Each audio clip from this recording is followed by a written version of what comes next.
우리 기도하고 시작하겠습니다. 고마우신 아버지 하나님, 이 아침 저희들을 주의 앞에 있게 하심을 감사합니다. 우리의 마음과 생각을 주님 붙잡아 주시고 우리의 귀를 열어주시고 우리에게 들을 줄 알고 또 깨달을 줄 아는 마음을 허락하여 주옵소서. 부족한 종의 입술 오늘도 주의 말씀에 참된 전달자가 될 수 있도록 사로잡아 주장해 주옵소서. 예수님의 이름으로 기도합니다. 네. 오늘은 사무엘상 13장입니다. 13장 우리 4절부터 8절까지 5절 말씀 우리 같이 읽겠습니다. 사무엘상 13장 4절부터 8절입니다. 함께 읽습니다. 온 이스라엘이 사울이 블레셋 사람들의 수비대를 친 것과 이스라엘이 블레셋 사람들의 미움을 받게 되었다 함을 듣고 그 백성이 길갈로 모여 사울을 따르니라. 블레셋 사람들이 이스라엘과 싸우려고 모였는데 병거가 3만이요 마병이 6,000명이요 백성은 해변에 모래같이 많더라. 그들이 올라와 벳아웬 동쪽 믹마스에 진치며 이스라엘 사람들이 위급함을 보고 절박하여 굴과 숲풀과 바위 틈과 은밀한 곳과 웅덩이에 숨으며 어떤 수브리 사람들은 요단을 건너 갓과 길르앗 땅으로 가되 사울은 아직 길갈에 있고 그를 따른 모든 백성은 떨더라. 사울은 사무엘이 정한 기한대로 이레 동안을 기다렸으나 사무엘이 길갈로 오지 아니하매 백성이 사울에게서 흩어지는지라. 아멘. 자, 이제 우리 사울이 왕으로 등극한 것을 보았습니다. 이제 이스라엘이 하나님의 사사를 통한 통치, 하나님의 방법을 거절하고 자기들이 생각하는 좋은 왕, 즉 세상적인 왕을 구했고 하나님은 그들에게 화답하셔서 그들이 원하는 왕을 주십니다. 재미있는 것은 나중에 하나님이 다윗을 세울 때에도 하나님이 주관해서 하시지만 사울을 세울 때에도 하나님이 전적으로 주관해서 세운 것을 볼 수 있습니다.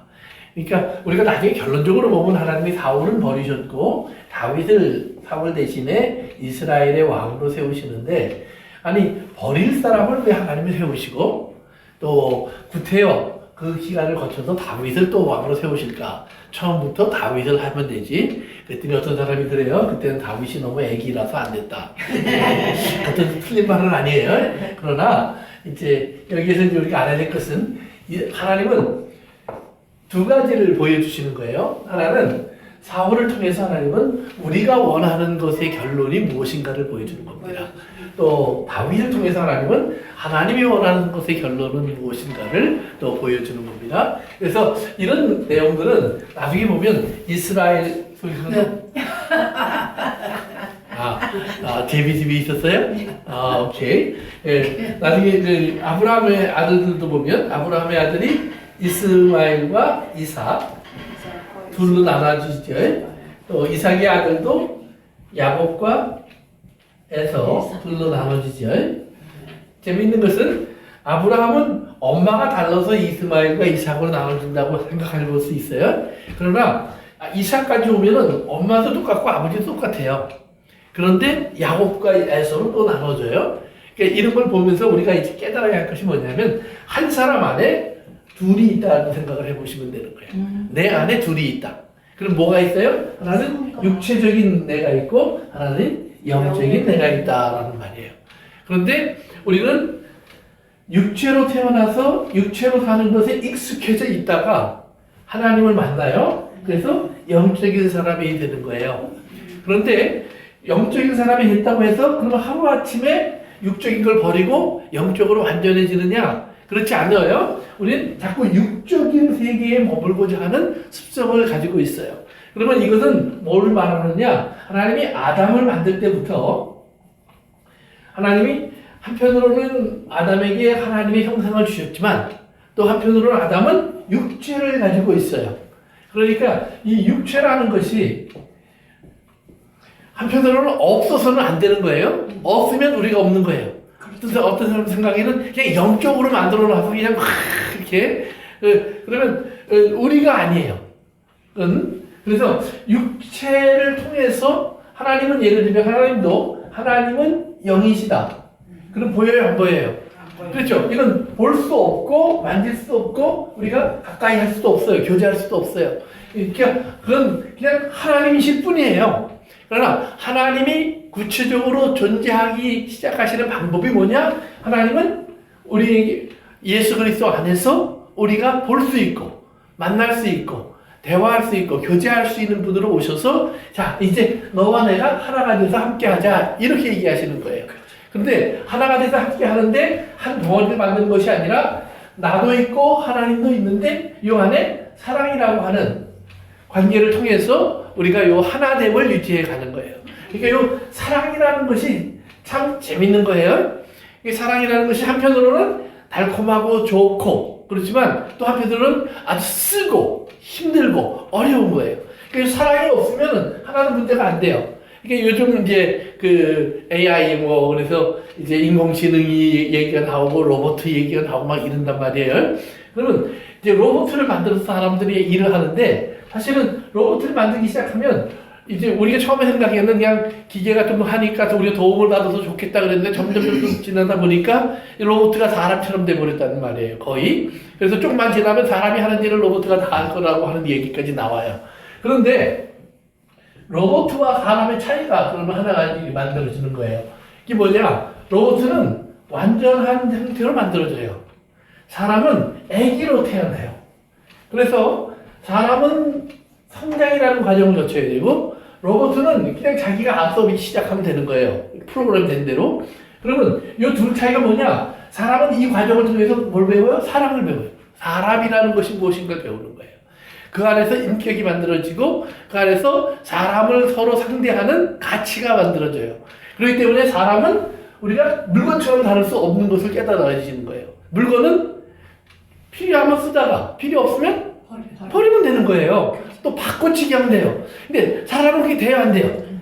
사람을 그렇게 하는 사람들이 있기는 있어요. 있기는 있는데 그러나 사람은 원칙적으로 그것이 아니라는 걸 하나님 계속 가르치는 거예요. 그러니까 하나님이 이스라엘을 택한 다음에도 하나님이 이스라엘과의 관계 속에서 가장 힘들었던 것 중에 하나가 뭐냐면 하나님이 택했고 그들도 하나님을 원했으면 끝까지 같이 가야 되는데 이스라엘이 중간에 자꾸 뭐라고 그래요? 하나님 없는 것이 좋을 것 같을 때가 있고 하나님 말고 다른 걸 찾고 싶을 때도 있고 그래서 얘네들이 자꾸 왔다 갔다 한단 말이에요. 그러면 또 하나님도 나도 그럼 니네 버릴래 이렇게 얘기해요. 그러면 하나님이 나도 버릴래 그러면 꼭 모세가 쑥 끼어들어와서 에이 하나님 그러시면 안 되지. 하나님이 한번 마음 먹었으면 바꾸시면 안 되지. 그래서 하나님은 그러면 안 되는 거 아니에요? 이러면 또 하나님이 또 마음에 싹 녹아갖고 그래 네 말이 맞다. 그래 네 말대로 하자. 이렇게 되신다는 말이에요. 왜? 하나님이 거기서 계속 보여주는 건 뭐예요? 생각이 그렇다고 할지라도 또는 모습이 그렇다고 할지라도 한번 맺어진 이것은 버릴 수 없는 관계라는 거예요. 이것이 로봇과 사람의 차이예요. 그러니까 아무리 로봇가 사람의 일을 다 한다고 해도 사람을 로봇가 바꿀 수는 없는 거예요. 뭐 때문에? 이 사랑이라는 문제 때문에 그 관계라고 하는 문제 때문에 그것이 안 된다는 거예요. 그래서 우리가 펑션, 역할은 대신할 수 있지만 본질을 바꿀 수는 없는 거예요. 그래서 이제 우리 안에도 육체와 영이 있는데 하나님이 육체 없는 영을 만드시는 게 아니에요. 육체와 영을 묶어서 하나님이 여기서 뭐예요? 산영이 된다고 그랬잖아요. 산영이. 그러니까 우리가 육체 안에서 하나님의 사람으로 만들어지는 거예요. 육체 안에서.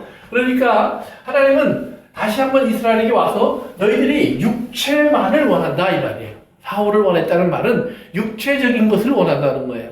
그런데 하나님이 주시려는 것은 다윗이에요. 영적인 영을 주는 거예요. 그러면 사울과 다윗은 우리가 앞으로 계속 공부하겠지만 다른 게 뭐가 있어요? 없는 것 같아요. 별로 없어요. 둘 다 죄인이에요. 둘 다 죄를 짓는데 둘 다 망령된 일을 해요. 성경에 그렇게 똑같이 나와요. 하는 짓도 보면 어쩜 그렇게 그냥 죄라는 죄는 다 골라서 하는지 몰라요. 맞아요. 그런데 다윗은 용서받아요. 그런데 사울은 용서받지 못해요. 왜 용서받느냐? 다윗은 하나님 앞에 영적으로 연결되어 있는 거예요. 영적인 연결성. 즉 하나님과 다윗은 육체로 연결된 것이 아니라 영으로 연결되어 있다는 사실을 우리가 알아야 돼요. 그럼 그 영으로 연결되어 있다는 말이 뭐냐면 사랑으로 연결되어 있다는 말이에요. 사울은 뭐예요?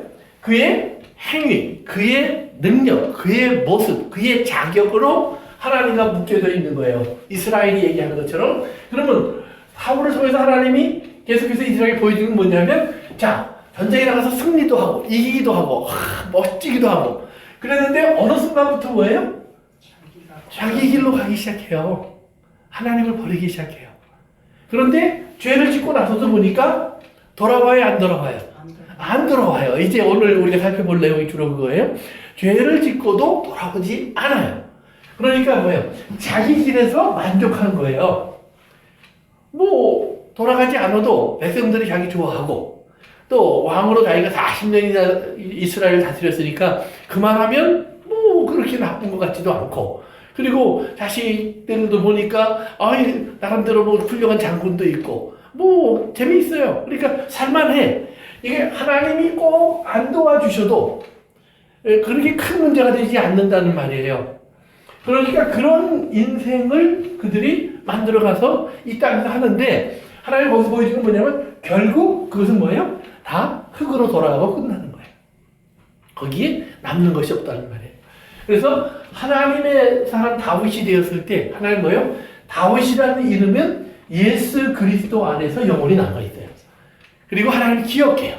그리고 영원히 남아있고 기억한다는 말은 뭐예요? 하나님이 끊임없이 부르는 이름이에요. 하나님이 부르시는 이름이에요. 그러면 하나님이 이름을 부르면 어떻게 될까요? 거기 있는 거예요. 없는 것을 부르시는 게 아니에요. 하나님 없는 것도 하나님 부르면 있는 거예요. 죽은 것도 하나님 부르시면 사는 거예요. 그러니까 하나님은 다윗의 이름을 남기시는 거예요. 그러니까 우리도 하나님 앞에서 우리가 사울과 다윗 또는 이삭과 야곱 이삭과 야곱은 형제는 아니죠. 아버지와 아들이죠. 오케이. 야곱과에서 이런 관계에서 우리가 기억해야 할 것이 우리가 틀림없이 육적인 모습을 가지고 있을 거예요. 그러나 우리는 그 안에 영을 담아야 돼요. 그러면 영을 담는다라는 말은 뭐냐? 영을 담는다. 영을 담는다라는 말은 말씀을 담는다는 거예요. 그러니까 어떤 사람들은 성령을 받으면 됩니다. 맞아요.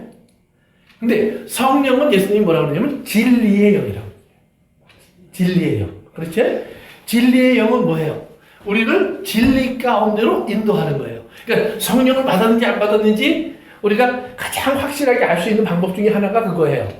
어떤 분들은 성령 받으니까 막 능력이 나타나고 막 관상을 보고 꿈을 꾸고 다 있어요. 성경에 그렇게 나오고 또 그 맞다고 해요. 그러나 그 꿈, 환상, 예언 이것이 다 그러면 하나님의 성령으로만 이루어지는 일이냐? 아니라는 말이에요. 그러니까 하나님이 너희 가운데 꿈꾸는 자가 있으면 또 뭐 점치 있는 자가 있으면 또는 뭐 운명을 예언하는 사람들이 있으면 어떻게 하라고 그랬어요? 잘 모셔라? 아니요. 아주 싹을 끊어버리라 그래요. 하나님의 말씀이 꿈으로 왔든 또는 환상으로 왔든 또는 예언으로 왔든 그 말씀이 하나님의 말씀인 것이 증명돼야 돼요. 말씀이 하나님 말씀인 것이 증명돼야 돼요. 그러니까 내가 듣기 좋은 말이 하나님 말씀이 아니에요. 그러니까 예를 들면 전쟁에 나가는데 기도해 보니까 하나님이 승리를 주신다고 합니다. 그런데 나가서 졌어. 그럼 뭐예요? 하나님이 안 계십니다. 나는 분명히 들었어. 그러면 하나님 말씀하신 거예요? 아니면 마시가 얘기하신 거예요? 네, 마시는 스스로 얘기하는 거예요. 자기 생각, 자기 마음, 자기 어떤 분위기 또는 바깥에 들린 이야기일지라도 마찬가지예요. 그러니까 우리가 하나님 말씀은 확실히 이루어져야 돼요. 그러면 하나님 말씀을 우리가 쭉 잘 따라가 보면 하나님 말씀은 원칙적으로 하나님은 구원과 관련된 이야기를 하세요. 구원. 절대로 10원, 100원, 만원, 1000원, 100만장자 얘기 아니에요. 구원에 대한 이야기를 하신단 말이에요. 구원에 대한 이야기라는 말은 뭐냐면 영적인 문제를 다루신다는 거예요. 육적으로 우리가 치료받을 수 있어요? 틀린 거 아니에요? 얼마든지 하나님이 물질을 주셔서 부유하게 하실 수도 있어요. 그러나 부유하다 또는 건강하다 그것은 큰 문제가 아니에요. 그건 얼마든지 그렇게 될 수 있어요. 그럼 문제는 뭐냐면 그 건강한 사람에게 하나님이 그걸 통해서 무엇을 이야기하고 계시는가를 들을 줄 알아야 돼요. 내가 부유해졌는데 그 부여 속에서 하나님이 나에게 복을 주셔서 부자가 됐습니다. 이거는 아니에요. 내가 부자가 되었다고 했을 때 그 부자에게 하나님이 하신 말씀이 또 있다는 말이에요. 그거를 못 듣고 하나님이 주셔서 나에게 부자가 됐습니다까지 해서 멈춰버리면 그건 뭐예요? 그건 우상을 섬기는 것과 다를 바가 없어요. 이런 구분들이 신앙생활 속에서 잘 돼야 돼요. 그러니까 신앙생활을 바로 하는 사람은 그렇기 때문에 하나님이 나에게 복을 주셔서 부자가 됐습니다라는 말을 안 해요. 하면 안 되는 거예요. 왜요? 그러면 그 말을 하는 순간 뭐예요? 가난한 사람은 복도 지도 없어갖고 그냥 그렇게 썩을 뚱 뭐 이렇게 산다는 말이에요. 이거 아니라는 말이에요. 그에게도 하나님이 복을 주셨고 나에게도 하나님이 복을 주셨어요. 그런데 살아가는 삶의 환경을 다르게 주셨어요. 그런데 이 사람은 좀 더 어렵게, 이 사람은 좀 더 편안하게? 아니요. 부자가 더 유혹도 많을 수 있고 부자가 더 넘어지기도 쉽고 부자가 더 교만해지기도 쉬워요.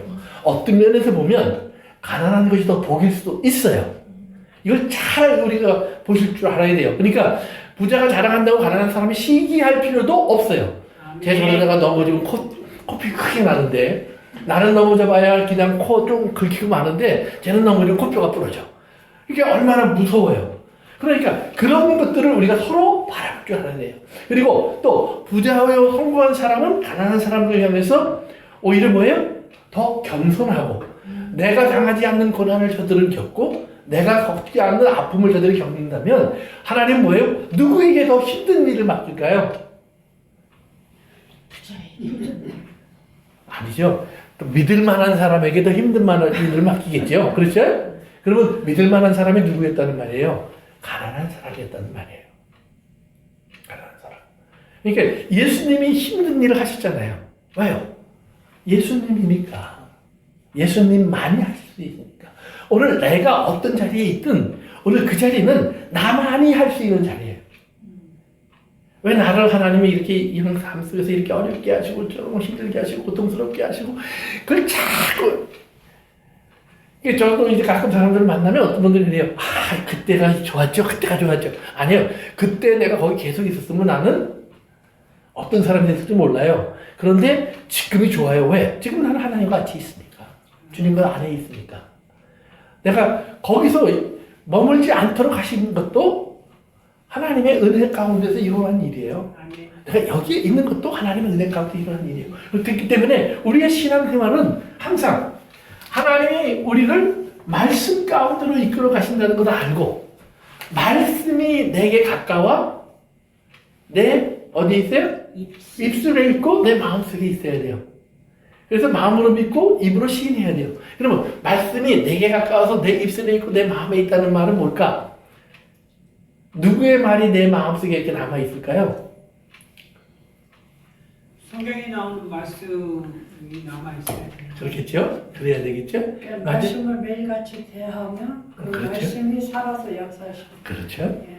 다 정답이에요. 근데 기본적으로 사랑하는 사람의 이야기가 내 마음에 남는 거예요. 사랑하는 사람의 이야기가. 왜 우리가 부모님의 이야기가 마음에 남고 그 많은 선생님들의 이야기가 있었지만 어떤 선생님의 이야기가 내 마음에 남고 여러 종류의 사람들이 내 주변에 있었지만 그 사람의 이야기가 내 마음에 머물러요. 그것은 대부분이 사랑 때문에 그래요. 사랑하는 관계 속에서. 그 사람이 나에게 소중히 있기 때문에. 그 사람이 나에게 귀한 분이니까. 그래서 그들의 이야기가 내 마음에 남는 거예요. 그러니까 오늘 우리가 상처받는 것도 마찬가지예요. 그럼 왜 상처를 받느냐? 사랑하니까. 사랑 안 했으면 상처받은 얘기가 요만큼도 없어요. 이러고 지나가면 끝이었구만이야. 그런데 사랑하는 사람은 이 사람이 한마디 한 거는요 따라다녀. 잠을 자도 꿈속에서도 나타나. 막 따라다닌단 말이에요. 그러면 거기서 우리가 깨달아야 할 것이 있어요. 그게 뭐예요? 아, 내가 사랑하는구나. 이것이 사랑의 값은 이런 거구나. 그러면 그것을 우리가 하나님은 어떻게 하라고 그랬어요? 그 놈을 그러니까 내 사랑도 모르고 그래서 원수로 만들려고 하는 것이 아니라 축복하고 기도하고. 그래서 그걸 다른 말로 정리해 놓은 것을 바울이 뭐라 하냐면 선으로 뭘 이겨라? 악을 이겨라. 그러면 선으로 악을 이기는 게 뭘까요?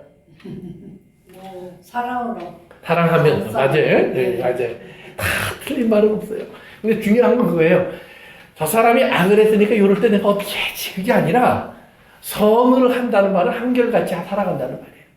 기본적으로 하나님이 나보러 너 저 사람 친구야. 그랬으면 그냥 끝까지 친구로 사는 거예요. 저 사람이 원수로 행동해.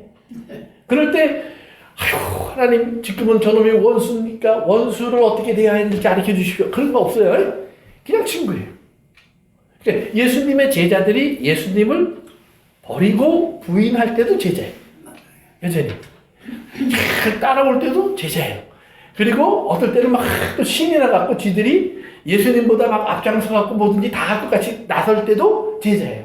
그러니까 그러나 예수님이 그들을 대하는 모습은 달라지잖아요. 한결같아요.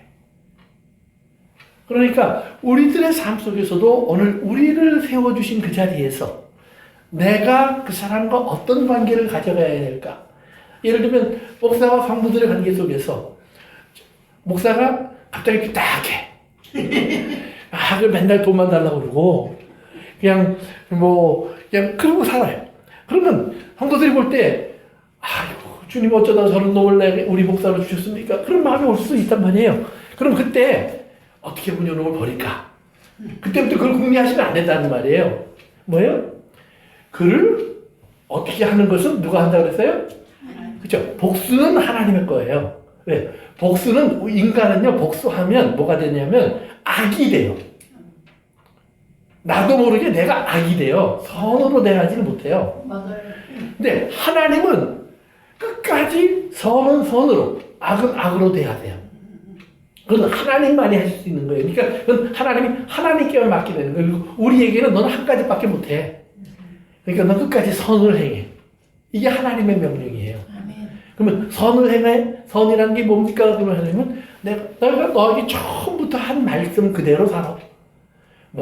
저 사람이 어쩌고 이랬고 해서 왔다 갔다 하지 마. 이게 하나님 말씀이에요.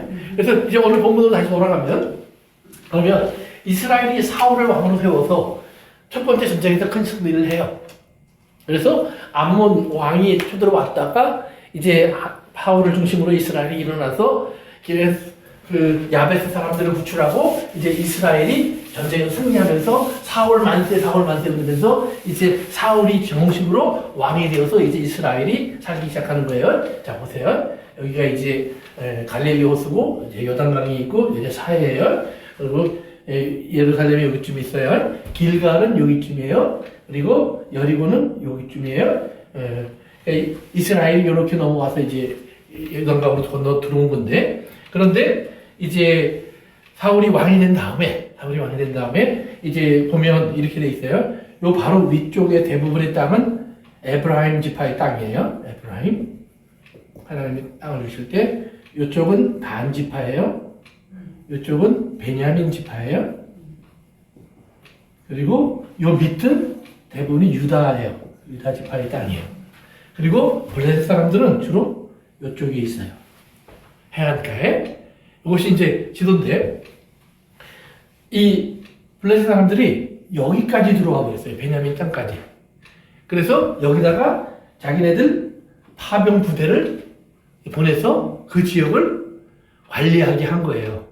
그러니까 요나단이 이제 베냐민 지파 사람이잖아요. 사울과 그들이 여기에서 이제 군대를 만들어서 한 3,000명을 데리고 있는데 둘로 나눠요. 요나단이 1,000명, 사울이 2,000명. 그래갖고 요새를 요나단이 딱 공격을 해버려요. 그래갖고 요새를 점령을 했어요.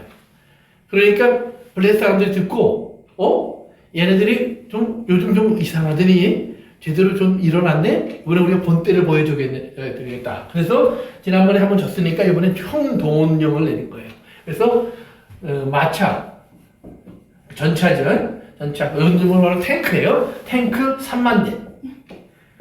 그 다음에 기병, 말 6,000명. 이거는 기갑부대. 이게 탱크와 기갑부대가 그냥 최첨단 부대가 36,000명이에요. 플러스 셀 수 없는 보병. 그러니까 어마어마한 군대가 쳐들어왔어요. 아주 최첨단 무기를 갖고. 근데 이스라엘은 14장에 가서 보시면은 한번 앞서 건너가서 보십시다. 14장. 14장 밑으로 내려가 보세요. 밑으로.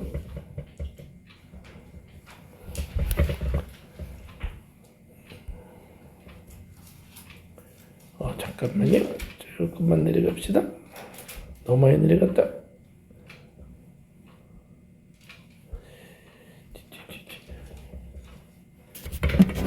13장 밑인 것 같습니다. 죄송합니다. 13장 밑이에요.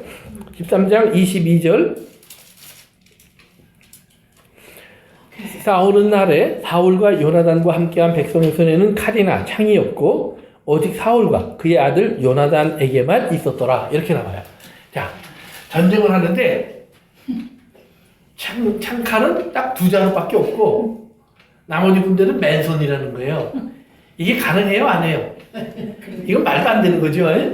근데 성경에 그렇게 기록이 되어 있어요. 그리고 그 위에를 읽어보시면 블레셋 사람들이 조직적으로 제도적으로 이스라엘 사람들이 창칼을 갖지 못하도록 무기 만드는 모든 것을 제한시켜버렸어요. 심지어는 그들이 대장간을 만들면 거기서 무기를 몰래 만들까봐 대장간도 못 만들게 했어요. 자기들이 지배하고 있는 지역에는. 그러니까 이스라엘 사람들은 그래서 농기구 하나도 제대로 날을 세우지 못해요. 그래서 날을 세우려면 블레셋 사람을 찾아와야 되는데 그 사람들이 반만 세워주고 가 이렇게 하는 거예요.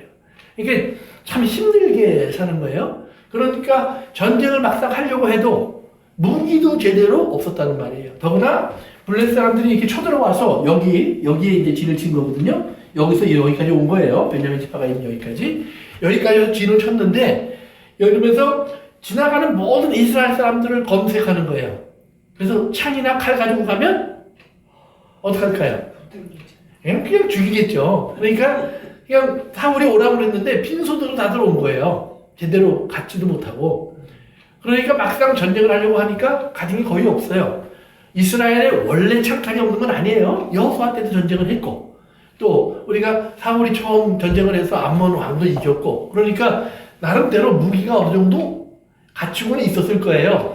뭐 블레셋 사람들처럼 마차가 있고 뭐 말이 있고 이러진 않았어요. 하나님이 말이나 전체를 갖는 것을 금지시켰으니까. 그렇진 않다고 할지라도 창칼도 없는 이스라엘은 아니었지만 막상 지금 13장에 나오는 전쟁을 하기 위해서 모였을 때에는 이스라엘이 제대로 된 무장을 할 수 없었고 사울과 요나단 정도만 제대로 된 무장을 하고 있었다는 말이에요.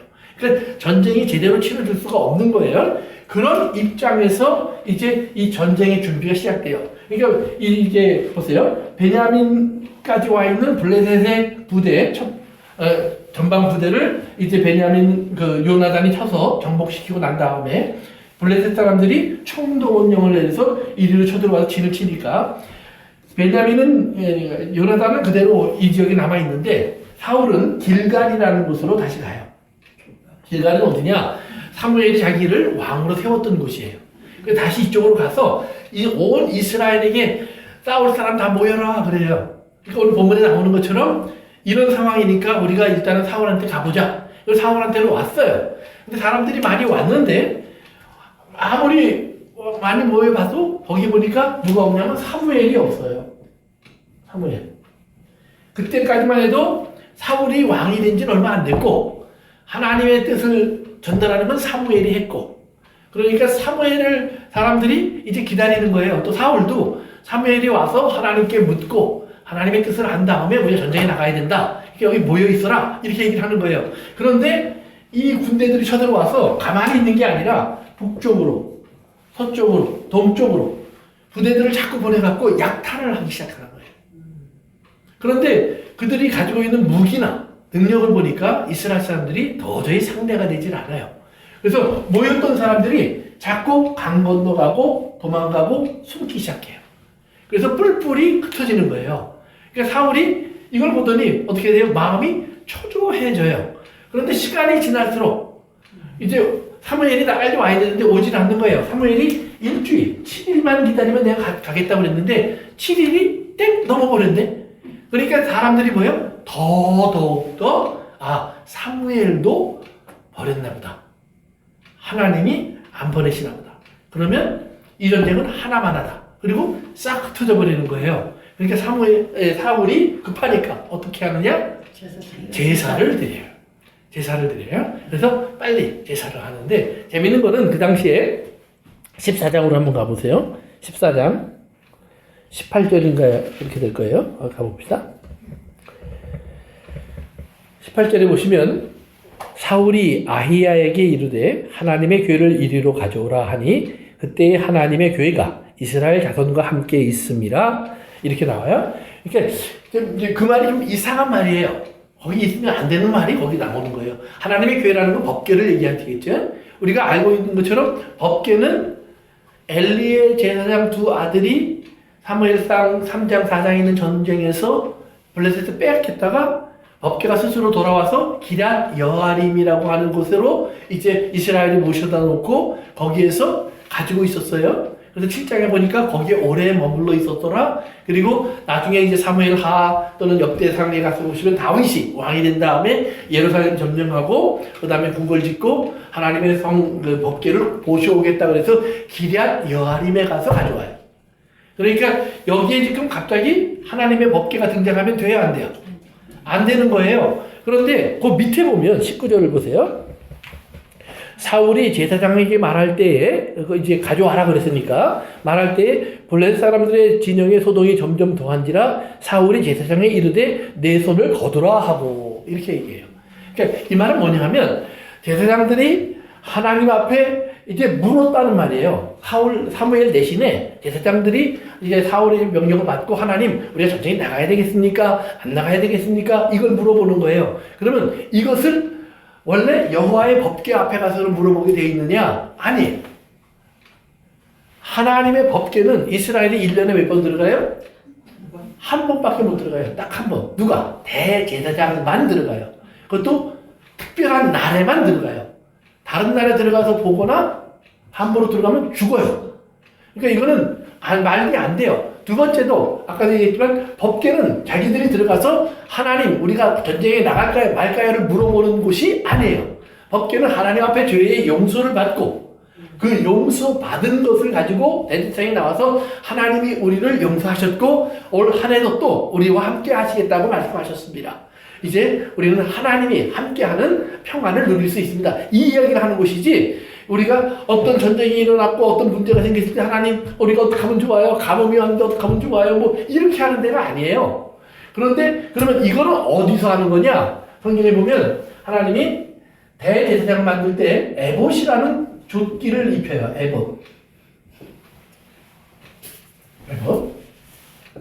에봇이라는 조끼를 입히는데 에봇이라는 건 뭐냐면 흉패 같은 거예요. 그리고 그 이제 옷을 입고 그 위에 흉패 같은 걸 붙이는데 거기에 12보석이 박혀 있어요. 이스라엘의 12지파를 상징하는. 그래서 그걸 들고 이제 대제사장이 하나님 앞에 나갈 때 그걸 정식으로 입고 하나님 12지파가 다 들어왔습니다. 그렇게 상징적으로 보여주는 그 옷이에요. 근데 그 안에 우림과 둠음이라는 두 개의 돌을 또 따로 집어넣어요. 그 빛과 어두움을 상징하는 우림과 둠민이에요. 그래서 이걸 가지고 뭘 하는 거냐면 하나님의 뜻이 어디에 있습니까? 그래서 그 에봇 안에 그 두 개의 돌이 들어가 있는데 그걸 물어볼 때는 그 에봇을 가지고 와서 우림과 둠민 중에 하나님 지금 어떤 하나님의 뜻이 있습니까? 우리가 가오니까 안 가야 되겠습니까? 할 때 거기에 들어가서 제비를 뽑는 거예요. 흰색을 뽑든지 검은색을 뽑든지. 그걸 통해서 이스라엘이 하나님의 뜻이 뭐라고 하는 것을 나름대로 이해하고 해석하는 거예요. 그러니까 항상 물어볼 때 되면 사사기서에도 에봇을 갖다 놓고 거기에서 이제 하나님께 질문해요. 그러니까 이스라엘이 하나님께 묻는 장소는 대제사장이 가지고 있는 뭐예요?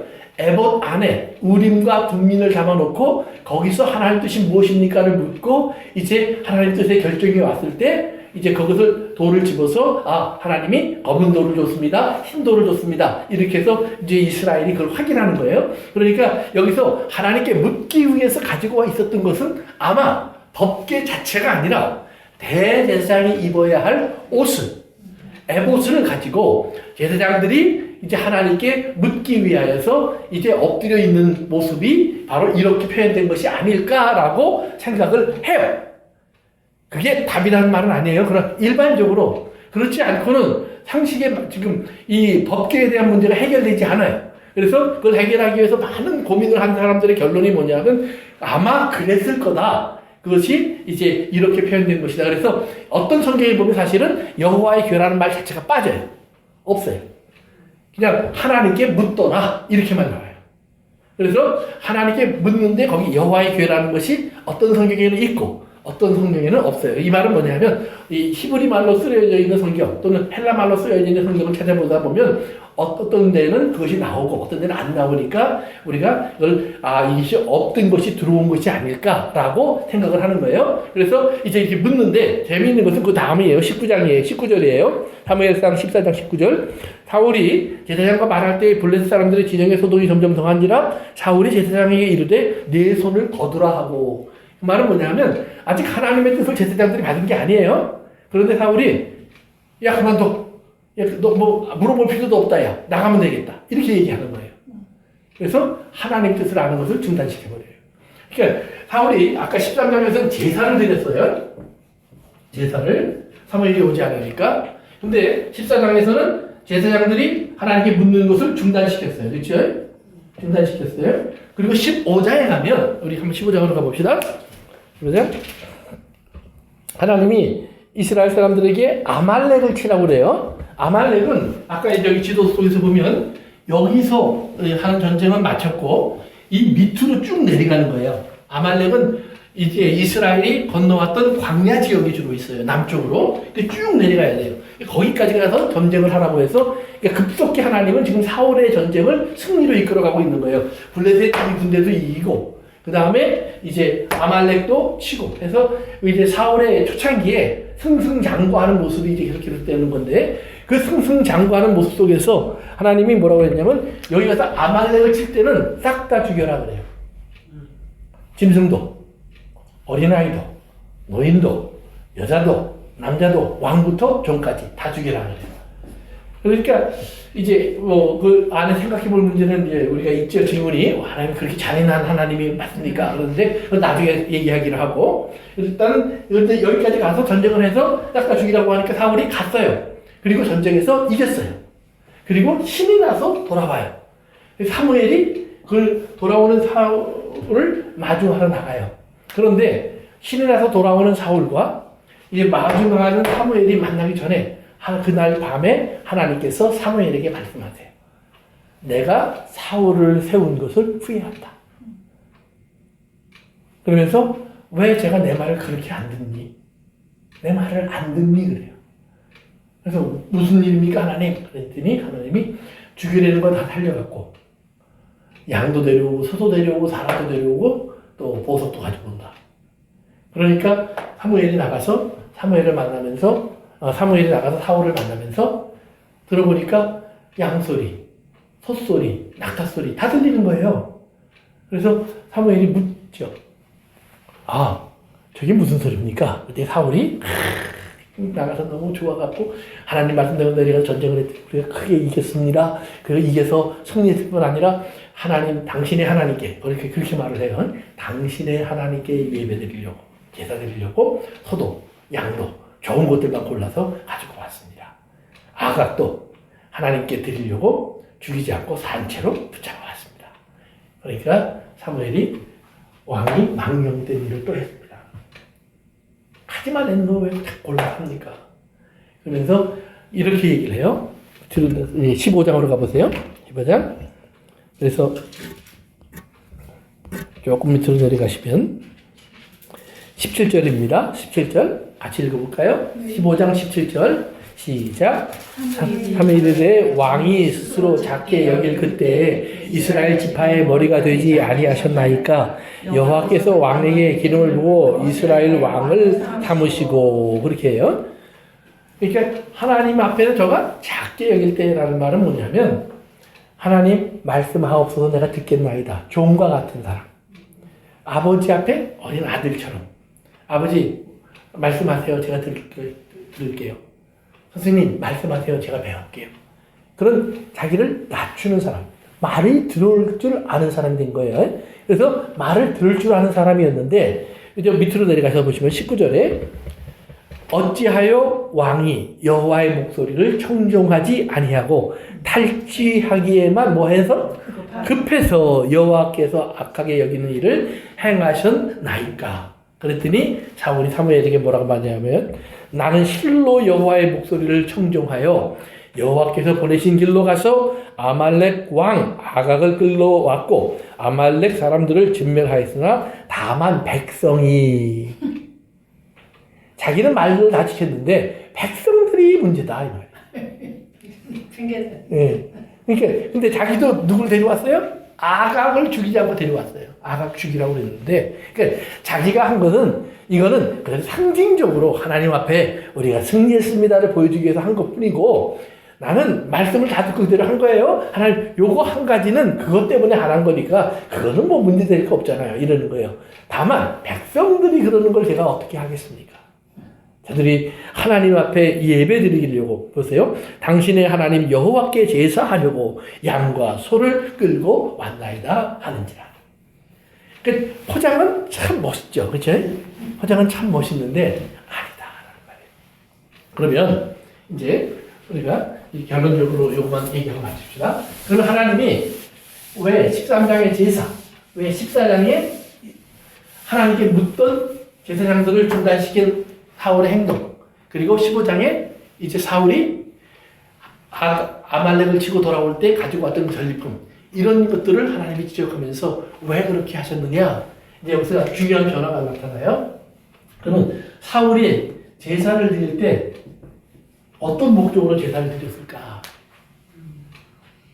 사울의 제사의 목적은 우리가 14장에서 보면 하나님께 묻던 제사장들에게 여호와의 음성을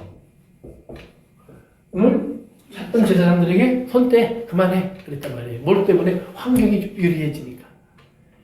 요 제사 드릴 때는 환경이 불리해지니까. 그러니까 이건 뭐냐면 하나님 마음을 얻으려고 하는 행동이에요. 하나님 마음을 얻으려고 하는 행동. 요거는 우상을 섬기는 사람들의 가장 기본적인 모습이에요. 우상은 뭐예요? 우상한테 내가 잘해야 돼요. 우상이 좋아하는 걸 많이 줘야 돼요. 그러면 우상이 나를 들어줄까 말까 해요. 그런데 그래서 항상 그 나라의 왕이 가장 우상에게 가까워요. 그리고 왕을 우상의 아들이라고 자주 불러줘요.